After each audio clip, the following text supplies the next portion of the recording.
Hey friends, Dave here. We're going to talk about prioritization. This is part two of prioritization.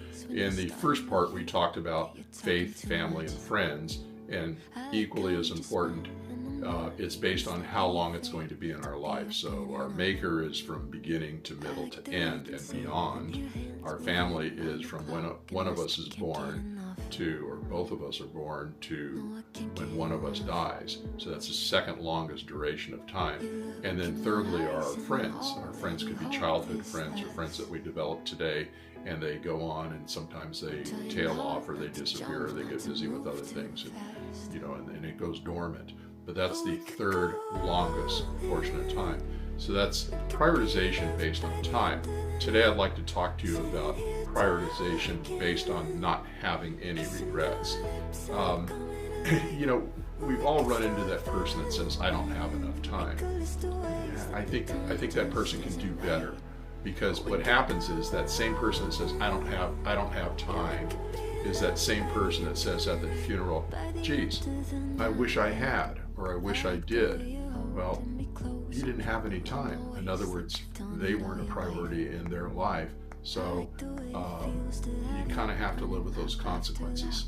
So the idea here is to live without regrets. Say and do those things before we have regrets that we didn't say and do those things. Things to remember is that it's really easy to share love and compassion and tell people how much we care about them and what a priority they are, how blessed we are for them inside our inner circle. A daughter, I love you, you're so wonderful, that's really great. You should be saying those things. But it's very natural in our inner circle. My wife, love you. I can't even imagine what it'd be like to be without you.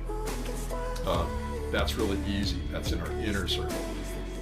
Where the true magic happens is outside that inner circle. Friends that we've known for decades and we've just fallen out of touch.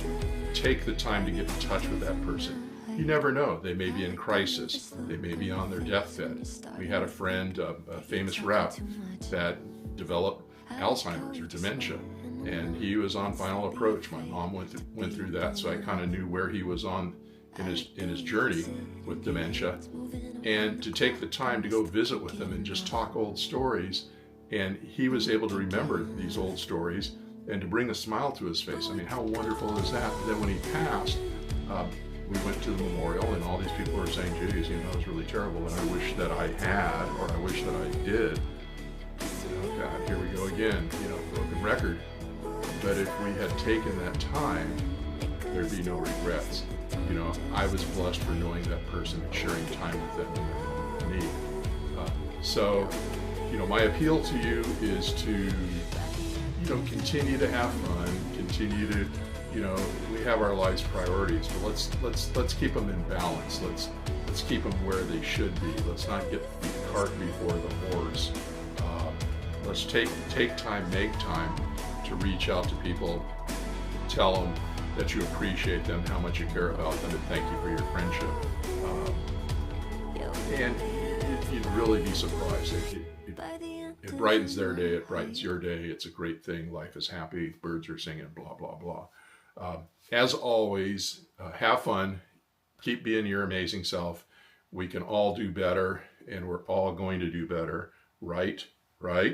Okay, so let's be the most. We're capable of better. Let's be that version of ourselves that we know we can be.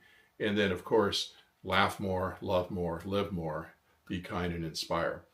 And thank you for your time. Now, if you would hit the like button and subscribe, that'd be great.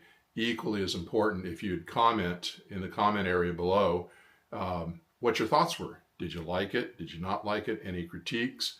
Any content that you'd like to speak to or have on video? That'd be great. And also, if you find this video as compelling, share it with friends. Because if they find it compelling and they share it with friends, we get this ripple effect. And before you know it, people are aware of these things instead of getting blindsided by those things, and they're doing these things. And love and compassion and kindness is just rippling all over the place. So I'm meandering. I'm Dave. Thanks for your time, and aloha.